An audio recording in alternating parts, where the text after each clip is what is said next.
Once again, a very warm welcome to the English World of Aradhya. Students, myself, Rusmin sir, teaching English to the students of 9 to 12 standard in English medium. Students, in my previous video, we had already started your fourth lesson, Landscape of the Soul, written by Nathalie Roy. In that, we had already seen two stories giving us rough ideas about the Chinese art, how painting is considered in China or in Asia. Okay, and we had also seen another story of Quentin Matsys, okay, where he drew a fly, and the painter, means his beloved father, was so much impressed by that he said yes for marriage. Earlier he was saying no because he thought that Quentin Matsys, who was a blacksmith, was in a low profession. But when he saw his art talent, that time instantly he admitted him as his apprentice. And later on, not only he got married with his daughter, but also he became one of the most famous painters of his age. And then we are told this is how the art is considered in China and in Europe. So, students, now we will go ahead about some more differences, clear-cut differences about the same art at two different places. One is China, means Asia, and another is at Europe. Okay. In the Chinese story, the emperor commissions a painting and appreciates its outer appearance. Okay, when the emperor comes to see that painting of Wu Daozi, he has drawn mountain, clouds, waterfall, rivers, men, forest, hills, many other things he has drawn, okay, to decorate his palace wall. So when the emperor comes and sees that, emperor just appreciates everything. Okay, and then what happens, students? But the artist reveals to him the true meaning of his work. The artist draws his attention to the cave at the mountain feet and says that you see that cave. Okay, then he claps his hand and the entrance of the cave gets opened, and then he goes in and the cave entrance again closed. So, students, you see here what happens. He is trying to show the emperor the inner part and says that that is much more beautiful than what you see outside. Okay. So, this is the basic meaning of the Chinese art, or we can say Asian art. You look at the picture, you look at the painting, you look at any fine piece of art and try to get what it is trying to tell you. It definitely has some message. Okay, that normally it is said, students, that all the forms of nature have the ability to reform the human beings. Okay, to bring some good message to the human beings, so that will bring the change in human being. तो यहाँ ऐसा ही है कि वो Chinese painter जो है वू डाउजी, he is just telling the emperor कि you don't get so much astonished by the outer beauty only. Inner beauty which is there inside the cave, that is much more splendid than what you see outside. Okay. The emperor may rule over the territory he has conquered, but only the artist knows the way within. Understood? So, students, here this line is very important. The emperor may rule over the territory he has conquered. So, emperor normally would go for the expansion of his kingdom, and for that what he would do? He would just attack the neighboring countries, neighboring kingdoms, and in doing so he may get victory also, he may get defeat also. But when he becomes victorious, students, you see, now he has not gone inside the kingdom, he has not gone to all the streets or the main areas of that particular country. But he fought that war, and in some cases he doesn't even go to fight his war. If you take the example of Akbar, in Akbar's time, you see most of the wars were fought by his other people, his generals. He hardly went to fight any war. And once his general won those battles, then in those areas Akbar's rule was established. Now, Akbar did not even go to fight the war. Understood? and then also his power is there, his rule is there in that kingdom. So what will Akbar know about that kingdom? He has not even gone there. And suppose he has gone there, he has gone just to fight the war. Afterwards he comes back, establishing his power over there. He will appoint somebody to look after that one area. So how he would know what is there inside? How he would know what are their customs and other things? He can know only when somebody tells him. Otherwise he would not know. So that's why that sentence is very important. While when you talk about the painter draws everything. So he has to keep in mind everything. Suppose one area, picture of one area is given to him. You draw the picture of this area. So in that area you see, he will draw the main roads also, the big buildings also, he might show the slums also, he might show some people also. If there is a well, he will show the well also. He might show the people taking bath at the well also. So painter would know what is inside. That is what talked over here. Okay, only the artist reveals the true meaning of his work. Okay, the emperor may rule over the territory he has conquered, but only the artist knows what the way within. अंदर क्या चल रहा है वो तो artist को ही पता है. बाकी एम्परर तो क्या है, जो जीता हुआ इलाका है उसके ऊपर राज करेगा, उसके ऊपर उसका राज आएगा. बाकी अंदर क्या है वो जीते हुए इलाके में वो उसको कुछ पता नहीं होगा. Okay, let me show the way the Dao, a word that means both the path और the method and the mysterious works of the universe. So Dao means two things. Dao meanings mean one is path or method which is leading you to the mysterious work of the universe. Okay, the path here, painter drawing a painting, that painting becomes a path and it takes you to the mysterious ways of universe, how this universe was created, what was the meaning behind that, why God put this river over here. So all those mysterious things you will understand through this painting. Understood? So Dao has both the meanings over there. The painting is gone, but the artist has reached his goal beyond any material appearance. The painting, Dao's Woodhouse's painting disappeared. Along with that, he also disappeared. So it is said that the painting disappeared, but what king had seen in the painting, that was there in his memory. Understood? So that was there in his memory कि like this wonderful picture he had drawn. Now that picture is gone. पर उसने यहाँ पे mountain बनाया था, यहाँ से waterfall होता, यहाँ फॉरेस्ट था, यहाँ फॉरेस्ट में थोड़े लोग थे, यहाँ ऊपर क्लाउड्स थे, ये सब उसको याद है. Okay, his mind has already made a copy of that painting in his mind. So that is there in his mind. Okay, beyond any material appearance. Okay, a classical Chinese landscape is not meant to reproduce an actual view. Students, now you understand the difference between both the arts, Chinese art and European art. In this paragraph, particular paragraph, you will come to know the differences, major differences, how they are considering art in China and in Europe. So here it is said that classical Chinese landscape is not meant to reproduce an actual view. Okay, students, it is not producing any actual view. जैसा है वैसा ही दिखना चाहिए, वैसा नहीं है students. Okay, as would a western figurative painting, जबकि western figurative painting में क्या है, actual view होना चाहिए, जैसा दिखता है वैसा ही बनाओ. Understood?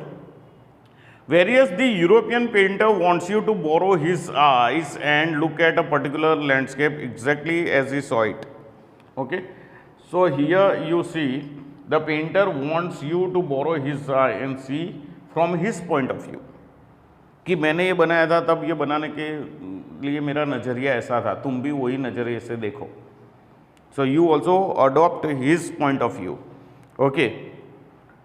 From a specific angle, so you have to look at his painting from any particular angle, while here you can look at the painting in Chinese art from any angle. Okay, you are free to look at the painting from any angle in Chinese. Okay, the Chinese painter does not choose a single viewpoint. when a Chinese painter makes a painting, a landscape, he does not choose a single viewpoint, जबकि European painter का एक ही view point है. Understood? His landscape is not a real one, and you can enter it from any point and then travel in it. So this they talk about the Chinese art. The Chinese painting, they suppose they have drawn such a huge painting. Now people come to see it. So some might start seeing it from that side, then they might travel and come to this side. Some might start from this side and go to that side. Understood, students? Some might begin from the middle part, then they go to this side, then they go to this side. So here that is what told over here, कि Chinese landscape in Chinese painting, the landscape is not a real one, and you can enter it from any point, then travel in it. The artist creates a path for your eyes to travel up and down. So in that you will just go check everything up and down. Okay, yani one by one. Then back again in leisurely movement. Then you can come to the origin of it. This is even more true in case of the horizontal scroll. Horizontal scroll, you students, you see, horizontal scroll means the picture is moving this way. Okay, vertical scroll yani this way. Okay, in which the action of slowly opening one section of the painting, धीरे धीरे painting तुम्हारे screen पे आ रहा है और ऐसे ही जा रहा है. Okay, you see the first part, then second part, then third part, fourth part, fifth part, like that. Okay, in which the action of slowly opening the one section of the painting, then rolling it up to move onto the other, adds a dimension of time which is unknown in any other form of painting. So here time, it provides you enough time, so you can spend much more time looking at the Chinese painting. Okay, you would look only at one part and you may get stuck over there. You can take enough time and you can think over it कि ये मुझे कहना क्या चाहता है. या तो you might think what was the aim of the painter to make a painting over here. Okay, when this one Quentin Matsys, when he drew a fly on a panel, what was his aim? His aim was to impress his future father-in-law कि आप मुझे मेरा profession देख के ना बोल रहे शादी का, तो मैं पेंटिंग तो मैं भी कर सकता हूँ. ये देखो मैं फ्लाई बनाई, ऐसी कोई फ्लाई बना के दिखाए, इतनी छोटी, रियल दिखे वैसे, आप भी धोखा खा गए. सो उसका मकसद वो था अपने फ्यूचर फादर इन लॉ को बताने का कि पेंटिंग तो मुझे भी आती है. बराबर, तो आप प्रोफेशन देख के मुझे शादी के लिए नो ना बोल रहे हो. Understood? So here when we look at the Chinese painting, that time we also just get stuck at certain point कि इसने ये क्यों बनाया होगा, इसमें के पीछे इसका मकसद क्या होगा. We try to find out that meaning behind that. Okay, so in which the action of slowly opening one section of the painting, then rolling it up to move on to the other, adds a dimension of time which is unknown in any other form of painting. Okay, so here the time also matters. It also requires the active participation of the viewer who decides at what pace he will travel through the painting. So here, that's why I told you this particular lesson is for art lovers, those who can understand art. Okay, a person doesn't have any understanding of art and if he goes to like that art gallery, हाँ ये अच्छा है, ये है, कुछ भी समझ में उसके आता नहीं. So this particular thing is not for such people. Okay, it is only for art lovers, because art lovers, they will be just surprised, they will be judging that painting based on their understanding. Okay, so that's why their active participation is required over there. Who decides at what pace he will travel through the painting? A participation which is physical as well as mental, because your landscape is so big, so you go on moving over there. Okay, you also move your eyes over the entire painting. Okay, वो पूरी देख के तुम करते हो. तो physical participation is there, plus you are trying to decode, you are trying to get the message behind that, you are trying to reach the purpose of the artist, ki why he drew this, through this painting what is he trying to tell me. Understood? So students, that is what talked over here. A participation which is physical as well as mental. The Chinese painter does not want you to borrow his eyes, as I told you, while the European painter wants you to borrow his eye. Chinese painter ऐसा नहीं बोलता है कि मैंने जिस नज़रिए से बनाया है तुम भी उसी नज़रिए से देखो, नहीं, वो ऐसा नहीं बोलता है. He wants you to enter his mind. बोले मेरा नज़रिया मत लगाओ, बट मेरे माइंड में तब क्या चल रहा था, मेरा क्या मकसद है इसको बनाने का, वो तुम देखो. The landscape is an inner one, a spiritual and conceptual space. Spiritual and conceptual space यानी here it is based on certain ideas, spiritual ideas. So when you look at such a landscape, okay, you may be led to spirituality, your spiritual growth will take place. ऐसे painting के सामने देखो तो क्या है, तुम्हारा spiritual आध्यात्मिक विकास होगा. It will take you to spirituality. Understood? Now this concept is expressed as Shen Shui. ये चाइनीज जो मेंटालिटी, ये कॉन्सेप्ट है, उसको वो लोग उनकी भाषा में शेंसुई के रूप में एक्सप्रेस करते हैं. And what is shanshui? Literally mountain water. Okay, shanshui means mountain water and which use together represent the word landscape. ये शेंसुई का ही मतलब क्या है? लैंडस्केप. लैंडस्केप को वो रिप्रेजेंट करते हैं. Okay, because it has mountain also, water also. Mountain means mountain, water means river, stream, anything. Okay, more than two elements of an image, these represent two complementary poles reflecting the Taoist view of the universe. बराबर, ये कोई एक चीज के दो तत्व है ऐसा नहीं, पर ये दोनों मिलके एक दूसरे के पूरक है, कॉम्प्लीमेंट्री. एक में जो नहीं है वो दूसरे में है. बराबर. So that's why all the 11 players in the cricket team, you don't want only bowlers, or all the 11 players in the cricket team you don't want as batsmen. You want a few batsmen also, you want a few bowlers also, you want one or two good fielders also, you want one wicket keeper also. तो ये सब मिलके क्या है, एक दूसरे के complementary है. ओके, जो एक नहीं कर सकता वो दूसरा कर लेगा. So that's why it is called teamwork. Understood? So here that is the thing, just I gave you an example कि both these things are complementary poles reflecting the Taoist view of the universe. Okay, the mountain is yang. Now in their language the mountain can be called yang. Yang means reaching vertically towards heaven. Mountain is like this, we draw it like this. So it seems that it is reaching heaven. Heaven means sky. ऊपर जा रहा है ऐसे. Okay, sky को मिलता हुआ कौन दिखेगा? Mountain. And stable, warm and dry in the sun. The mountain is what? Stable, completely warm and dry. Okay, while the water is yin, it's another part, mountain water. So water is known as yin in Chinese language. Then how is it? It is horizontal. Okay, just it moves like this, it doesn't go up, it just moves like this.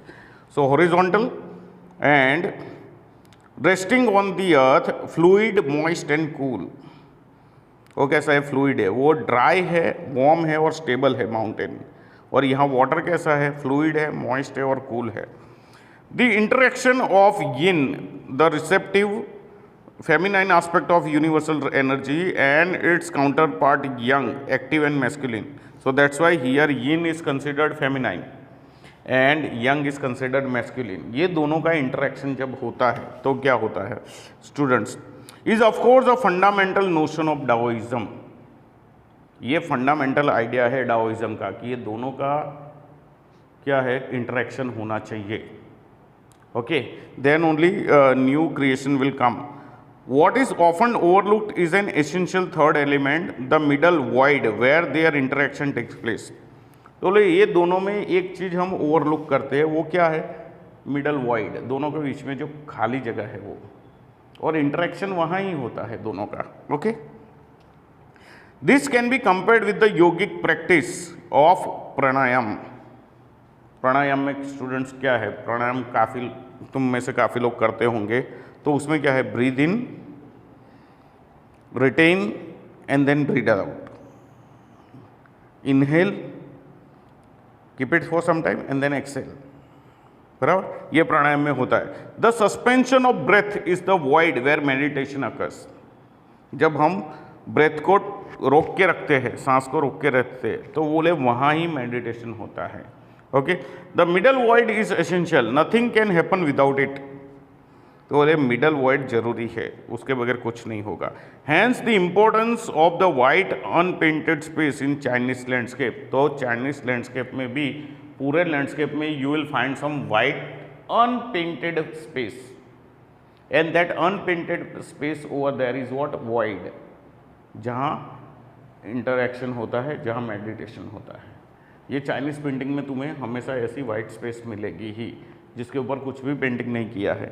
Okay, this is also where man finds a fundamental role. और ये जगह पे जहाँ interaction होता है, वहाँ आदमी का भी एक रोल है। क्या रोल है? In that space between heaven and earth he becomes the conduit of communication between both poles of the universe. Okay, ब्रह्मांड के दो पोल्स देखे तो ब्रह्मांड के दो पोल में बोले पृथ्वी पे ही मानव जाति है और कहीं नहीं है, ऐसा माना जाता है। तो एक पोल है अर्थ, दी अर्थ, दूसरा है स्काई। ये दोनों के बीच का मीडियम कौन है? तो बोले man, because when man dies his soul goes from here into the heaven, into heaven, ऐसा माना जाता है। सो इसलिए बोलते हैं कि man only is the conduit means medium of universe, of communication between both the poles of the universe. His presence is essential, even if it is only suggested. Far from being lost or oppressed by the lofty peaks, he is in Francois Cheng's wonderful expression, the eye of the landscape. तो ये पूरा landscape draw किया, उसमें sky draw किया, नीचे अर्थ draw किया, अर्थ के ऊपर माउंटेन्स, रिवर, सबको ड्रॉ किया। बट वो दोनों में उसका आई कौन है? उसका आई बनता है मैन। Okay, man only. ये फ्रांकोइस चेंग्स के व्यू में, उसके एक्सप्रेशन में देखा जाए तो man only is the eye of the landscape. Understood? So students, we end this part over here. In my next video we will see the third part where they talk about the modern art which was started in 1940 by Jean Dubuffet. So more about that we will learn in my third part. So till that time students, stay fit, stay fine, have a good day, God bless you.